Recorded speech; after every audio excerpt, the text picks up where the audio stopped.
Good morning, good afternoon, good evening, folks. Thank you for watching. And yes, you are seeing three individuals that have become financially free because of buy and hold residential real estate. Also, all three are contributors to the great course, How to Get Started One Rental at a Time. So Dion, thank you very much for being here. Howdy, Mike. Thanks for having me. And Matt, thank you, man. Absolutely. Happy to be here, Mike. All right. So again, you guys have done so much for How to Get Started One Rental at a Time. I get to ask you for more favors. Aren't you lucky? Happy to do it.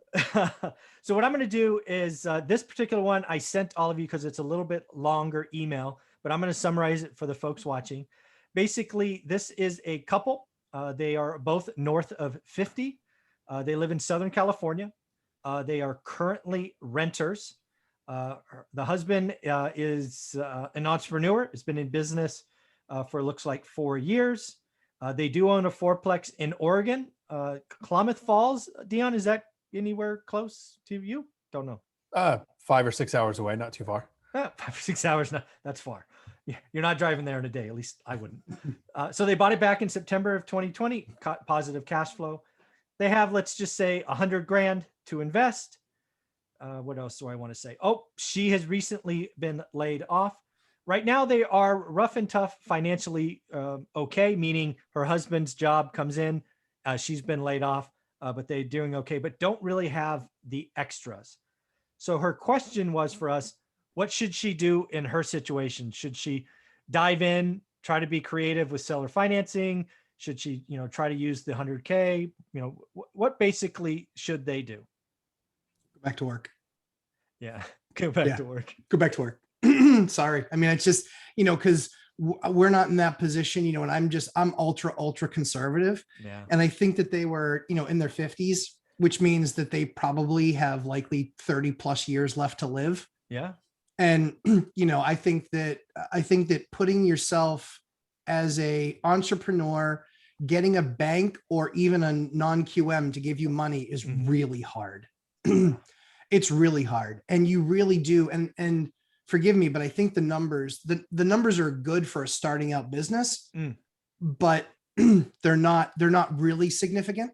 Right. And so I think it's great that you got your 4. I think that's fantastic. But if I were you, I get it. You don't want to be in the rat race. Quite frankly, I don't want to be in the rat race either, but I've got over 70 units. Yeah. And I'm still in the rat race. I just am, because I'm not going to walk away from it when I can still do it. Yeah. And I'm just going to, pile it on. Because quite frankly, even my loans, the bank tells me all the time, it's easier to do this because you have a W-2. Yeah, exactly. And so long as they're going to tell me that, I'll probably stick as long as I can, doing that other thing, even though I don't have to. I do it because it makes my lending so much easier. So if I were in your shoes, that's what I would do, because that's what I've lived my life doing. I'm still working. I don't love the rat race, but I do it because it's a necessary evil. And you enjoy your job. Don't forget. Oh yeah, immensely. every 31st. Every 31st. I love it. That's right.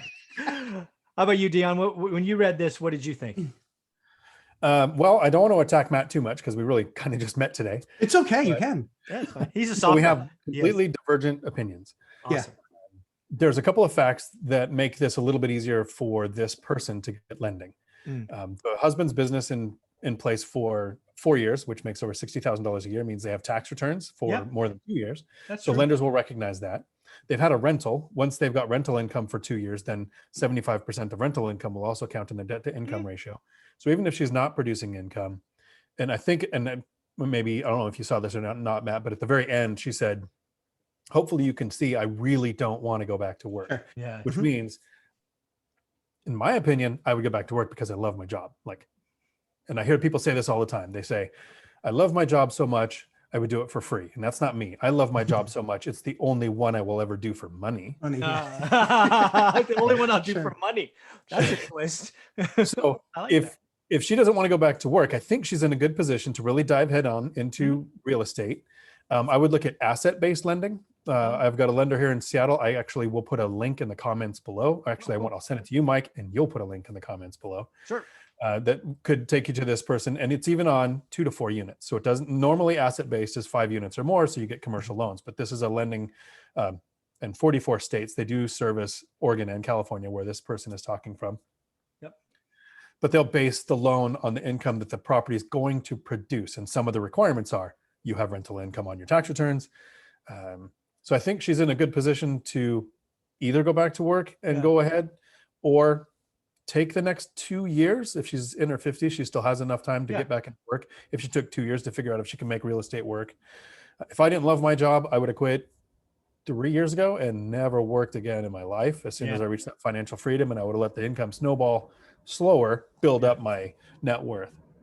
It's funny. I'm actually between both of you. This is why I love doing this. Thanks, Switzerland. Yeah, no. Well, I would have gone first. I would have said this because I don't give a shit. I'm going to give you my opinion. Anyway, I got nobody to please. I love it. What do I care? What I would have told her, and I did in an email, was basically, what is the most valuable thing today? My opinion, the most valuable thing today is cheap 30-year money, right? I believe over the next 12 to 18 months, the cheap 30-year money is going to disappear.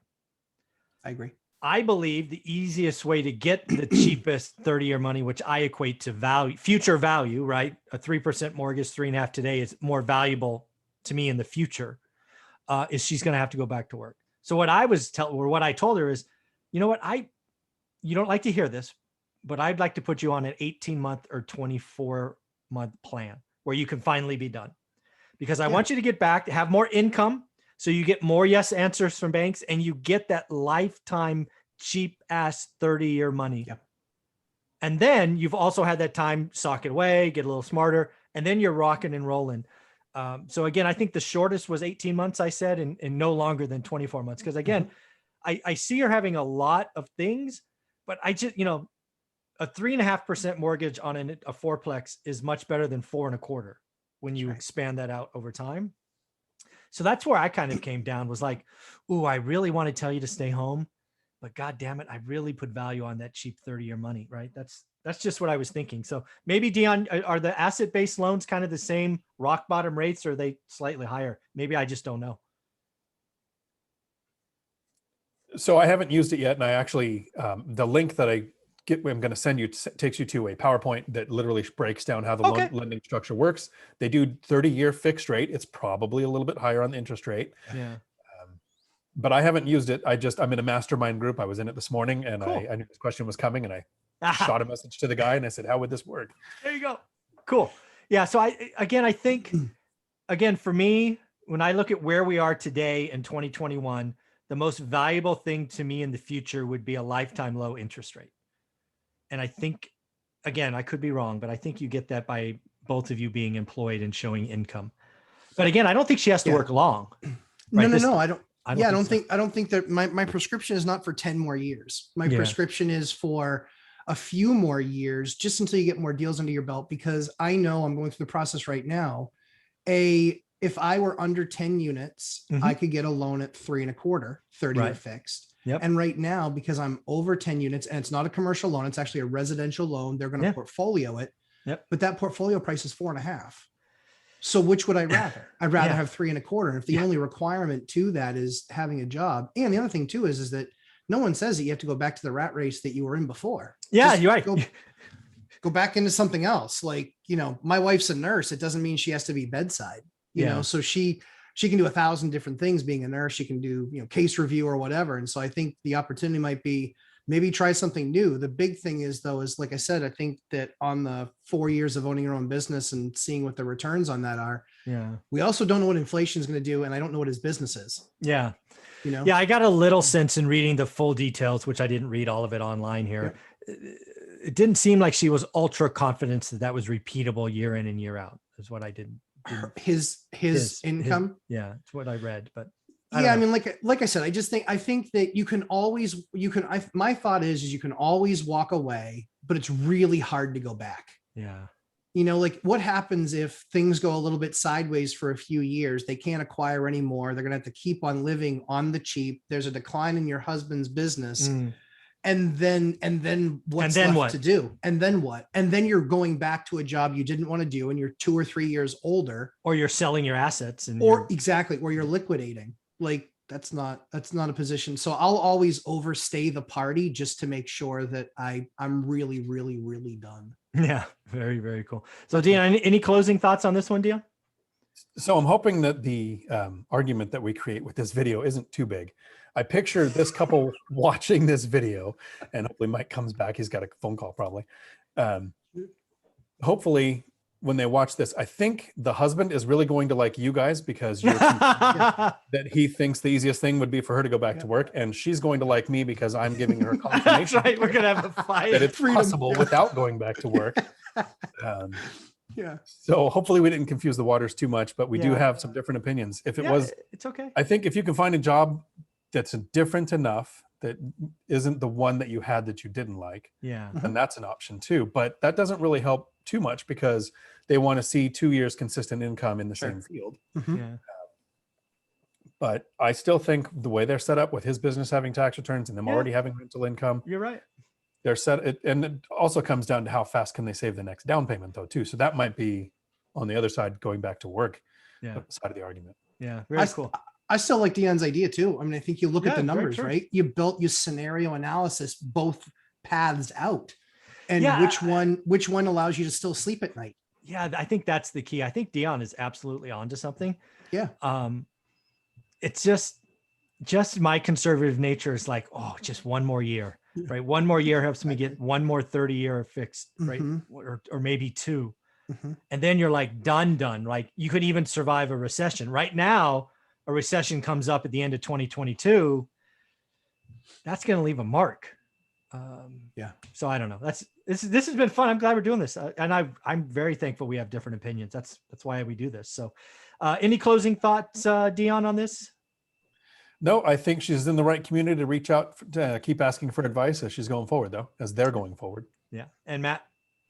I agree with Dion 100%. I think it's good to ask advice, get other people that have done this before to weigh in, and scenario analysis, scenario each path out, and then look and see which one you feel like you can sleep with at night. Yeah.